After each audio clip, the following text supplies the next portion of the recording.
दोस्तों नमस्कार। चीन के सोयाबीन आयात में 19% का बढ़त हो गई है। जानिए पूरी रिपोर्ट विस्तार से।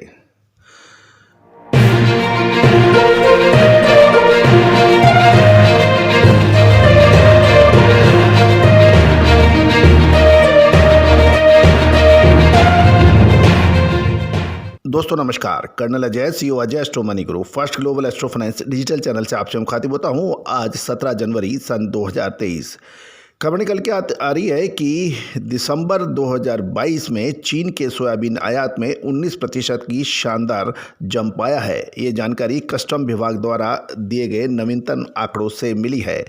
चीन के कस्टम विभाग ने कहा है कि विश्व में सोयाबीन के सबसे बड़े इंपोर्टर चीन ने खरीदारियों में तंग आपूर्ति की स्थिति को निपटने के लिए स्टॉक बढ़ाना शुरू कर दिया है। चीनी कस्टम विभाग के अनुसार कुछ महीनों तक आयात सामान्य से कमजोर बने रहने से इसकी वजह से सोया डीओसी की कीमतें में रिकॉर्ड उच्चतम स्तर पर पहुंचने के बाद दिसंबर सन 2022 में चीन ने 1.056 करोड़ टन सोयाबीन का आयात किया। उसका ये नवीनतम आयात जून 2021 के बाद सबसे ऊंचा माना जा रहा है। पशु आहार में काम आने वाली सोया डीओसी के उत्पादन तथा रसोई गैस के उत्पादन के लिए चीन सोयाबीन की खरीद करके उसकी पेराई करता है। जनरल एडमिनिस्ट्रेशन ऑफ कस्टम द्वारा चीन के जारी किए आंकड़ों के अनुसार सन 2022 के दौरान कुल मिलाकर चीन का सोयाबीन आयात वार्षिक आधार पर 5.60% घटकर 9.108 करोड़ टन का हुआ है। अंतर्राष्ट्रीय बाजारों में कीमत के उछाल के बाद साथ साथ व्यापार की दृष्टि से सन 2022 काफ़ी परेशानी भरा रहने के बाद साल 2022 में चीन के सोयाबीन आयात में दूसरे वर्ष भी गिरावट दर्ज हुई है। गौरतलब है कि चीन के अंदर कोविड के वजह से बड़ी परेशानियां थी, लेकिन अब कोविड के लक्षण वहां समाप्त होने की समाचार हैं। साथ साथ रिस्ट्रिक्शंस यानी प्रतिबंध भी सारे हटाने के समाचार हैं। पशु आहार की खपत कमजोर पड़ने से सोया डीओसी की मांग भी प्रभावित हुई है चीन में। और एक विश्लेषक की बात माने तो एक वर्ष पूर्व की तुलना में सन 2022 में पशु आहार की खपत नाममात्र को 1% घटने की आशंका है, क्योंकि सुअरों और पोल्ट्री की संख्या में कमी की बात भी नजर आ रही है। बीते दिसंबर महीने के मध्य से चीन की पेराई मार्जिन नकारात्मक बनी हुई है, क्योंकि वैश्विक कीमत ऊंची बनी हुई है और ल्यूनर नव वर्ष में पूर्व सोया डीओसी की मांग भी कमजोर बनी हुई है।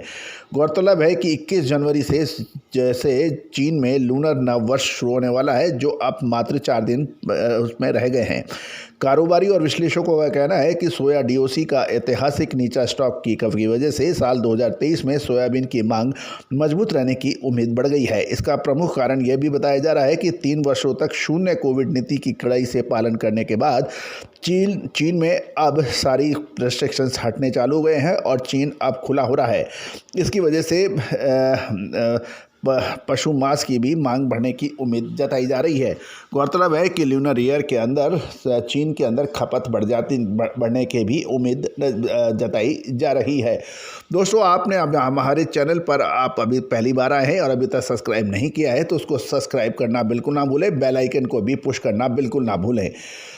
दोस्तों, आने वाले एक महीना तिलहन के अंदर, चाहे वो सोयाबीन हो, सरसों हो या फिर मूंगफली, तिल या कैस्टर, इसके अंदर महत्वपूर्ण परिवर्तन आने की उम्मीद जताई जा रही है। इसकी विशेष रिपोर्ट के लिए आप संपर्क करें। गौरतलब है कि हमने साल 2022 के जनवरी महीने में भी आपको बेतहाशा तेजी का अग्रिम अनुमान दिया था, जो कि शानदार फरवरी महीने के अंदर साल 2022 में ज़बरदस्त तेजी दिखाई दी थी। गौरतलब है कि तेजी आने के बाद तेजी और मंदी आने के बाद मंदी का विश्लेषण देने से कोई फ़ायदा नहीं है। विश्लेषण वो जो आपको अग्रिम दिया जाए। दोस्तों, आप निःशुल्क भाव भी प्राप्त कर सकते हैं। इसमें आपको कोई भुगतान नहीं करना पड़ेगा। आप दिए गए नंबर को आप अपने मोबाइल पर सेव करें और अपना नाम और शहर का नाम लिख के और किस कमोडिटी में आप हमसे निःशुल्क भाव चाहते हैं देश विदेश के, वो आप हमें व्हाट्सअप कर दें। गौरतलब है कि भाव निःशुल्क है, लेकिन विश्लेषण या रिपोर्ट उसका भुगतान करना पड़ सकता है। उसके लिए आप भुगतान करने के लिए आप संपर्क करें। दोस्तों, याद रखिएगा, भाव के लिए आप फ़ोन मत कीजिए। सिर्फ यदि आप रिपोर्ट प्राप्त करना चाहते हैं तो ही आप हमसे फ़ोन पे संपर्क करें। All the very best, good luck, happy trading. दोस्तों, फंडामेंटल एनालिसिस, टेक्निकल एनालिसिस और एस्ट्रो इकोनॉमिक्स का देश का पहला चैनल जो आपको कॉम्बिनेशन में आपको अग्रिम अलर्ट देता है, विश्लेषण देता है, देश दुनिया की खबर से रूबरू कराता है, जिसकी सक्सेस रेट 95% से अधिक अभी तक पाई गई है, चाहे वो शेयर बाजार हो, चाहे एग्रो कमोडिटीज हो, बेस मेटल्स हो या फिर प्रेसियस मेटल। अधिक जानकारी के लिए चैनल पर